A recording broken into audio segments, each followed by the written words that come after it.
4 కోట్లకు పైగా ప్రజలు థైరాయిడ్ వ్యాధి వల్ల బాధపడుతున్నారు. థైరాయిడ్ మెదడులో వైస్ బాక్స్ క్రింద థైరాక్సిన్ మరియు ట్రైడోథైరిన్ అనే 2 హార్మోన్లను ఉత్పత్తి చేస్తుంది. దీని ప్రధాన పని మెటాబాలిజం వేగాన్ని నియంత్రించడం.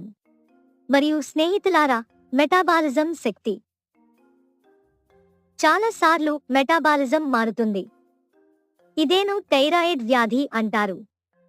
థైరాయిడ్ హార్మోన్ అధికంగా ఉత్పత్తి అవడం హైపోథైరాయిడిజం అంటారు. మెటాబాలిజం వేగవంతం, బరువు.